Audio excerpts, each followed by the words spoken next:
देवघर त्रिकुट पहाड़ रोपवे हादसा में सरकार की बनाई टीम को central mechanical engineering research institute ने रिपोर्ट भेजी है। समिति ने भविष्य में रोपवे को शुरू करने से पहले सेफ्टी ऑडिट कराने और ऑडिट रिपोर्ट के मुताबिक जरूरी बदलाव की भी अनुशंसा की है। रिपोर्ट के मुताबिक रिटर्न शाफ्ट टूटने की वजह से रोपवे हादसा हुआ था। जांच में पाया गया कि शाफ्ट बनाने में इस्तेमाल किए गए स्टील में हाइड्रोजन की मात्रा 5.62 pmm थी, जबकि इसे 2 से 3 pmm तक ही होना चाहिए था। हाइड्रोजन की मात्रा अधिक होने से शाफ्ट में परतें बनी और दरारें पैदा हो गई। वहीं रोपवे में लगे बेरिंग में निर्धारित मानक के तहत गिरिस का आयतन 9 होना चाहिए, जबकि यह सिर्फ 0.96 ही था। इससे बेरिंग, शाफ्ट और अन्य उपकरणों में ज्यादा घर्षण पैदा हुआ। इसके अलावा रोपवे का टेंशन मैनेजमेंट भी सही नहीं था। इससे रिटर्न शाफ्ट पर ज्यादा दबाव पड़ा और वह टूट गया। रिटर्न शाफ्ट के टूटने की वजह से बुल व्हील अपनी जगह से खिसक गया। इसी वक्त एक ट्रॉली अपर रिटर्न स्टेशन से लौट रही थी, वह रस्सी से छूटकर जमीन पर गिर गई और बाकी ट्रॉली भी भारी कंपन के साथ रुक गई। समिति को सौंपी गई रिपोर्ट में रोपवे के ऑपरेशन और मेंटेनेंस पर सवाल उठाए गए। कहा गया है कि ऑपरेशन में लगे लोग पूरी तरह ट्रेंड और योग्य नहीं थे। रोपवे के लिए निर्धारित BIS 26 ट्रॉलियां हवा में लटक गई थी। करीब 45 घंटे की जद्दोजहद के बाद हवा में अटके लोगों को बचाया गया। इस हादसे में 3 लोगों की मौत हुई, जिसमें से 2 की मौत तो रेस्क्यू ऑपरेशन के दौरान हुई।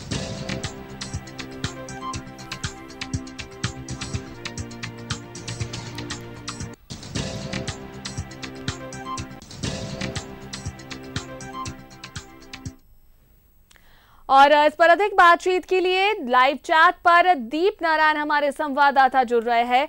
दीप नारायण, त्रिकुट पहाड़ का जो ये हादसा हुआ था, आपको याद ही होगा कि कितना भयावह, कितना भयानक ये हादसा था। करीब 45 जो ये डब्बे थे वो हवा में लटके हुए थे। कितने लोग जो थे इसमें अपनी जान गंवाए, कितने लोग जो थे इसमें घायल भी हुए थे। ये सब जो वारदात हुई, ये जो मामला हुआ, ये जो घटना घटी, इसे लेकर जांच भी हुआ। अभी जो है क्या कुछ बातें इसे लेकर आ रही है?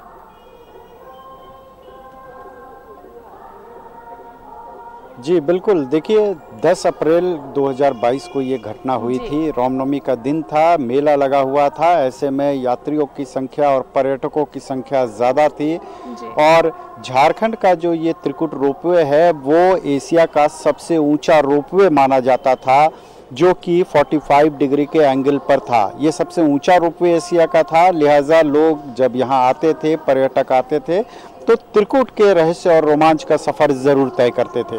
10 अप्रैल को तकरीबन 4 बजे ये घटना घटी थी, जब सॉफ्ट बुल जो है वो खिसक जाने के कारण एक ट्रॉली नीचे खिसक गई और उसमें एक व्यक्ति की मौत हो गई थी। तकरीबन 12 लोग घायल हुए थे। उस पूरी घटना का मैं प्रत्यक्ष गवाह रहा था और तकरीबन 48 घंटे तक ये रेस्क्यू ऑपरेशन चला था, जिसमें एयरफोर्स, आर्मी, NDRF और तमाम झारखंड की पुलिस इसमें लगी थी और काफ़ी उहापोह की स्थिति बनी हुई थी। और रेस्क्यू के दौरान ही 2 पर्यटकों की मौत भी हो गई थी रेस्क्यू के दौरान गिरने से।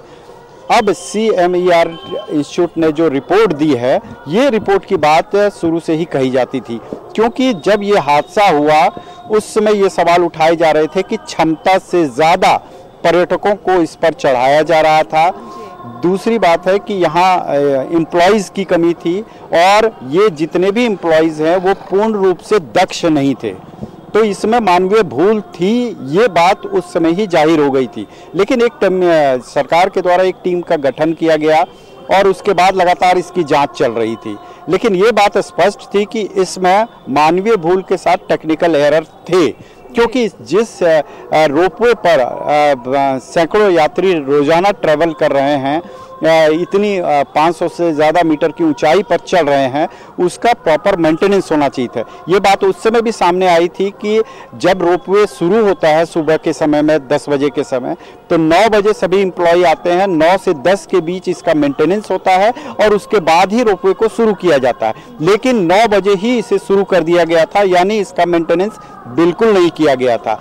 और जिस तरीके से ये घटना घटी और जो रोपवे हादसे के कारण बताए जा रहे थे उस समय, रिपोर्ट भी लगभग वही कह रही है। इसमें कुछ टेक्निकल पॉइंट्स जोड़े ज़रूर गए हैं कि ग्रीसिंग की मात्रा कम थी, जो मानक था उससे कम था, तो ये होना था क्योंकि यही मेंटेन करना था यहाँ के कर्मियों का। लेकिन ये चूँकि रोपवे जो दामोदर रोपवे कंस्ट्रक्शन लिमिटेड है वो नहीं कर रही थी, और दूसरी बात चूँकि ये एजेंसी चला रही थी और इसके पहले भी ये पहली घटना नहीं थी। 2016 में, 2018 में, 19 में और फिर 2021 में छोटी घटनाएं हो चुकी थी। कई बार ऐसे एरर आए थे और इस तरह की घटना हो सकती थी, लेकिन भगवान की कृपा थी कि इस तरह की घटना, बड़ा हादसा नहीं हुआ। शायद इस बड़े हादसे ने बहुत बड़ा सबक दिया, लेकिन 3 लोगों की जान चली गई। और अब CMAER इंस्टीट्यूट ने जो पॉइंट्स बताए हैं, अब देखने वाली बात ये होगी कि जब भी इस रोपवे हादसे को शुरू करने की बात होगी, क्योंकि इसके पहले भी पर्यटन मंत्री हफीजुल हसन ने कहा कि बहुत जल्द इस रोपवे को शुरू किया जाएगा, लेकिन पिछले 1.5 सालों में इसको शुरू करने को लेकर कोई कवायद नहीं की गई है, जिसमें आपको बता दें हजारों परिवार जो हैं आज भुखमरी के शिकार हैं। रोपवे का जो पूरा माहौल था, वहाँ के जो लोग जो घूमने आते थे, जो आकर्षण था वो काफ़ी कम हो गया। रोपवे के कारण ही वहाँ पर ये माहौल बनता था। अब वहाँ पर एक सिर्फ मंदिर है और मंदिर के दर्शन के लिए ही लोग जाते हैं, और रोपवे नहीं रहने के कारण जो है पर्यटन विभाग को काफ़ी क्षति हो रही है। इसे शुरू करने की कवायद कभी तेज गति से कभी नहीं की गई है। पर्यटन मंत्री चूंकि इसी क्षेत्र से आते हैं हफीजुल हसन, लेकिन अभी तक इसको शुरू करने के लिए कोई पहल की जा रही हो ऐसी कोई बात नहीं है। खासकर वहाँ जो गाइड हैं या फिर वहाँ के दुकानदार हैं या वहाँ के जो पर्यटक को ले जाने के लिए जितने भी टूरिस्ट गाइड होते हैं, वो सभी आज भूखमरी के शिकार हैं। कोई तो वहाँ से पलायन भी कर चुके हैं।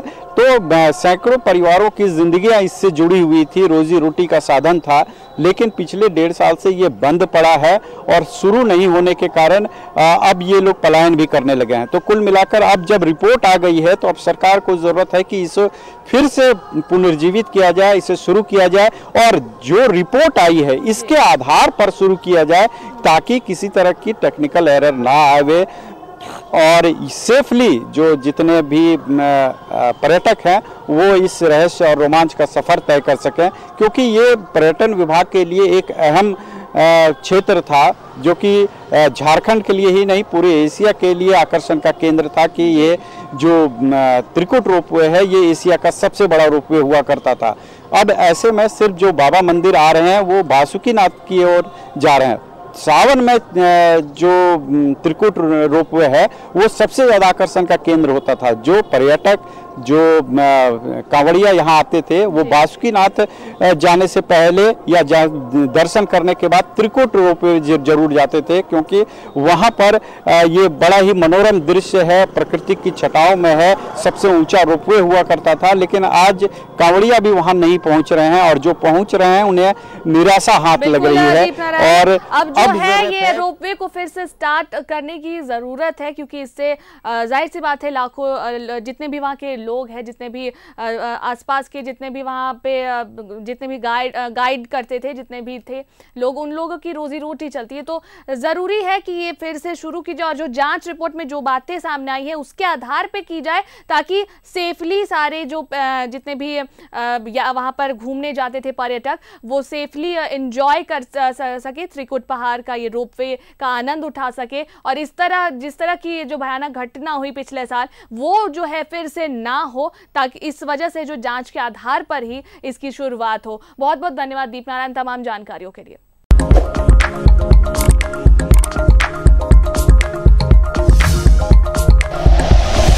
Like and share videos, subscribe करें हमारा चैनल और प्रेस करें बेल आइकॉन। News 11 भारत, सच है तो दिखेगा।